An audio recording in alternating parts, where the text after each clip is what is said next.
شباب، السلام عليكم ورحمة الله وبركاته. النهاردة معانا فيديو جديد مهم جدا هيفرق معاك في التداولات بتاعتك.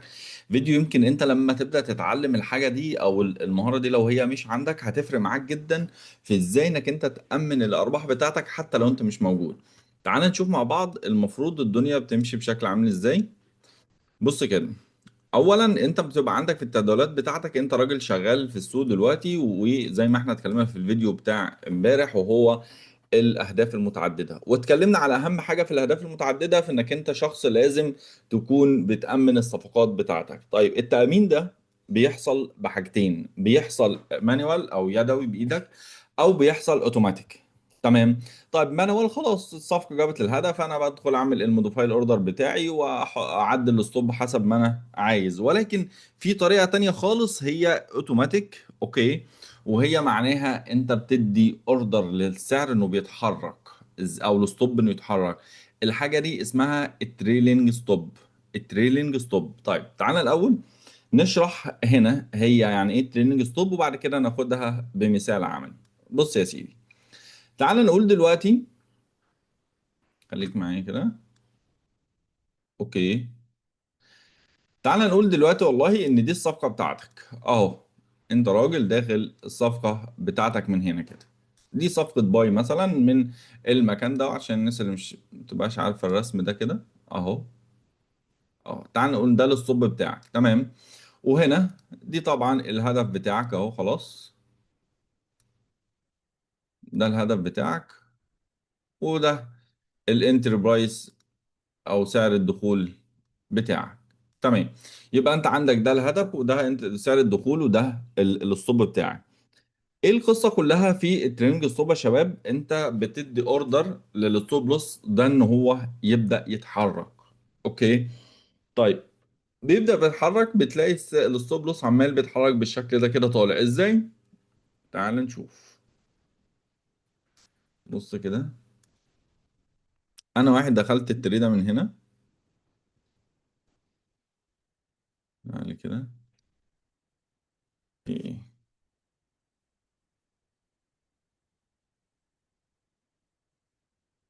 هو ماله؟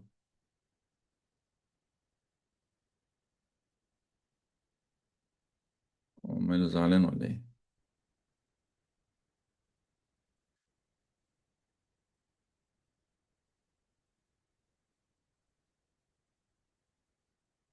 طب ثواني يا شباب.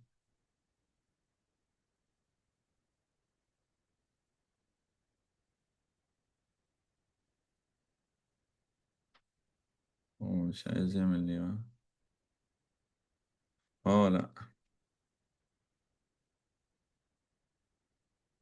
اه معلش، انا اللي بعمل حاجه غلط.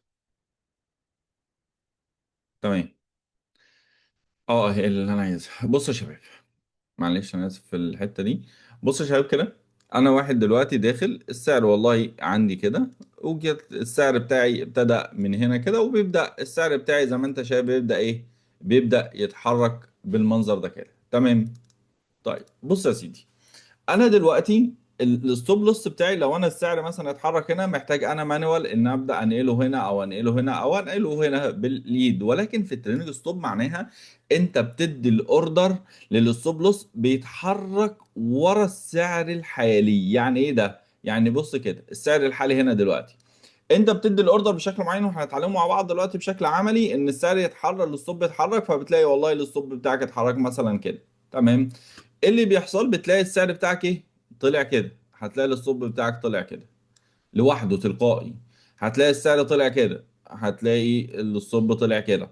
طيب دي بتفيدك بايه؟ خليني اقول لك ان هي هتفيدك بحاجتين مهمين. اولا لو انت شخص مش فاضي او مش قاعد، بتدي الاوردر للام تي 5 بتاعتك وهي بتعمل اوردر وخلاص وشكرا، انت مش مراقب، خلاص ما تشغلش بالك. او لو انت عندك احتماليه ان السعر مثلا والله ده الهدف بتاعي، بس انا الفاينل الهدف بتاعي بعيد. يعني تعال نقول ان الهدف بتاعي بعيد، ولكن انا شخص عايز افضل، انا بحب اكون في السيف سايد دايما واكون محجز على الارباح بتاعتي دايما. اوكي. فايه اللي بيحصل؟ انا عايز السعر بتاعي يبدا يتحرك. طيب لو السعر دلوقتي اتحرك اهو، تمام، اتحرك كده.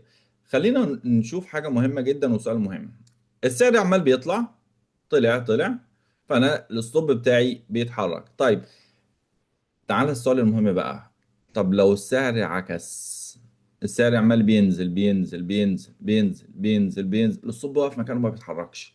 يعني السعر او الستوب لوس هيتحرك في اتجاه السعر طول ما هو طالع، ولكن لو السوق بدأ يعكس والسعر يرجع، الستوب واقف مكانه ما بيتحركش. اوكي، يعني لو انا دلوقتي هنا السعر عمال بيطلع اهو، السعر طلع، والله الستوب عمال بيتحرك، خلاص راح طالع هنا كده.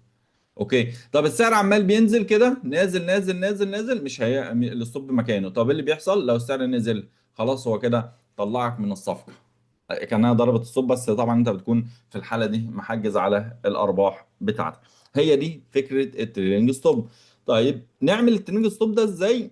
هو عنده حته صغيره كده، وهي ايه؟ للاسف انك انت لازم تكون عندك من على اللابتوب. يعني هي مش هينفع تعمل غير من على اللابتوب بس.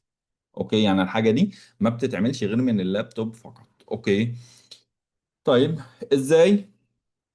وفي حاجه اسمها، هبقى اجربها برضو لو نفعت هنزل لكم فيديو عليها، ان احيانا الام تي 5 دي بتفتح كويب. هجربها، لو جت معايا هبقى اعمل لكم فيديو عليها، بس خلينا نتكلم في الستاندر العادي. اوكي، انا دلوقتي هنا اهو هبدا اخد اوردر، والله نيو اوردر دلوقتي مثلا، وخلينا نقول الستوب بتاعي والله 35 مثلا، 30 مثلا مثلا، وحد باي. اوكي، خلاص انا خدت الصفقه بتاعتي بالمنظر ده زي ما انت شايف. ركز بقى معايا بعمل ايه. باجي هنا على الصفقه اللي شغاله، عشان لو انت عندك اكتر من صفقه هو هيتعامل على الصفقه اللي انت عاملها فقط لا غير. حاجه على الصفقه اللي شغاله واضغط عليها كده واخليها بالازرق واخد كليك يمين، وبعد كده هعمل ايه؟ التريلينج ستوب اهو. تمام، واجي على كلمه كاستم دي هنا وابدا اضغط. لو انا هنا عملت مثلا انا هعمل 50 كده بس ايه عشان نشوف السعر. بص بقى ركز معايا على الستوب لوس اللي هيحصل فيه دلوقتي. ركز بس معايا. هنا مجرد ما يبدأ السعر يطلع بشوية، هتلاحظ ايه؟ هتلاحظ دلوقتي ان الستوب لوس بتاعك هيبدأ يتحقق. بص كده إيه اللي حصل، خدتوا بالكم يا شباب؟ خدتوا بالكم الستوب راح فين؟ ده تلقائي لوحده. اوكي، طيب انا كان يهمني ان انتوا تشوفوا الخطوة دي عشان هي مهمة. اوكي، بص بقى يا سيدي، دلوقتي عشان اعمل التريننج ستوب بشكل صح، ركز بس معايا دلوقتي. تعال ناخد اي صفقة تانية. تعالى برضو الستوب لوس مثلا قلنا كام؟ 35 مثلا برضو ماشي، ودي باي برضو. اوكي، بص يا سيدي، اول حاجة قلنا بعلم عليها هنا واخد كليك يمين، وبعد كده اجي على تريلينج ستوب واجي على كلمة كاستم هنا. ركز بقى معايا. انت عايز الستوب لوس يتحرك بمقدار كام بيب، يعني انت اللي بتحدد، انت اللي بتتحكم. انا عايز الستوب لوس بتاعي يتحرك بمقدار والله 10 بيب. ركز بقى معايا، البيب اضربه في 10، يعني الرقم اللي انت هتكتبه هنا اضربه في 10. الرقم اللي هتكتبه هنا اضربه في 10. يعني انا دلوقتي عايز الستوب لوس بتاعي يتحرك بمقدار 10 بيبس، يبقى 10 في 10 ب 100. ال 100 دي معناها 10 نقاط، 10 بيبس. اوكي، طيب والله انا عايز يتحرك بمقدار 7 نقاط، اكتب 7 في 10 70. انا بقول لك الرقم اللي هتكتبه هنا. انا عايزه يتحرك بمقدار نقطة واحدة 10. عايزه يتحرك بمقدار مثلا 200 نقطة. اوكي، لو واحد بيشتغل سوينج مثلا عايزه يتحرك بمقدار 200 نقطة، اضرب 10 في 200 يبقى 2000. اوكي، وضحت كده؟ يبقى انا دلوقتي لو انا عايزه يتحرك بمقدار مثلا 10 نقاط او حاجه، خلاص والله بروح كاتب ال 100 مثلا اهو كده. اوكي، واروح حاطط الايه، داس اوكي. بكده انا اديت اوردر للجهاز بتاعي دلوقتي ان لما السعر يطلع في اتجاه الهدف، ركز معايا بقى في النقطة المهمة دي عشان نقفل بيها. لما السعر بيتجه في اتجاه الهدف، السعر رايح للهدف. السعر رايح فين؟ للهدف. طيب افرض الستوب عمال بينزل زي ما انت شايف كده، لا الستوب هيفضل مكانه. الستوب هيفضل مكانه. طب ما التريلينج ستوب بيشتغل امتى؟ هو بيشتغل في حالة ان السعر دخل في مكسب فقط. مجرد ما يبدأ السعر يدخل في حالة المكسب، الترينج ستوب ياخد الاوردر بتاعه ويبدأ معاك بالتحرك بالتحرك لحد فين بقى؟ لحد لما انت طول ما انت ماشي هو بيكون ماشي زي ما احنا قلنا، ولكن لما السعر يعكس عليك لا، بيفضل ثابت مكانه. دي هي فكرة الترينج ستوب. هتفيدك جدا فوق ما انت تتخيل. لو انت شخص سوينجر اصلا او انت بتشتغل سوينج، تقدر تأمن الارباح بتاعتك طول ما انت شغال عادي، وهو بيأمن لوحده حتى لو انت مش متابع. حتى لو انت شخص سكالبر مثلا. طيب السكالبر يجي يقول لك ايه؟ طب انا هستفيد منه في ايه؟ تعال اقول لك انت هتستفيد منه في ايه كسكالبر. بص كده معايا.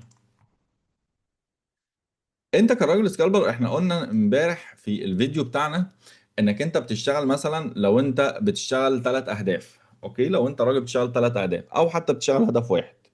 ايه اللي بيحصل يا شباب دلوقتي؟ انت النهارده لو انت واخد 3 صفقات مثلا، فانت بتشغل الترينج ستوب للصفقه الثالثه بس. طب مال الصفقتين التانيين سيبهم، هم كده كده شغالين، او بتشغل الترنيج ستوب للصفقتين التانيين، والصح جدا الصفقتين التانيين. يعني انا واحد دلوقتي داخل السوق دلوقتي ب3 صفقات. اوكي، هعمل ايه؟ في واحده حط الهدف الاول بتاعها عادي، طب الاثنين التانيين هشغل الترنيج ستوب ليهم، بحيث انا اكون شخص في امان تام حتى لو انا مش مراقب. طيب يبقى الترنيج ستوب ده هيفيدك بانك انت شخص حتى لو انت مش مراقب السوق، هو عمال بيأمن نفسه بنفسه. ده حاجة مهمة حبيت إن أنا أوضحها لكم. لو في أي حاجة وأنتوا بتطبقوا مش عارفينها، كلموني وأنا هدخل معاكم تاني حتى لو برايفت، وأعلمك تعملها بشكل عامل إزاي. شكرا ليكم، والسلام عليكم ورحمة الله وبركاته.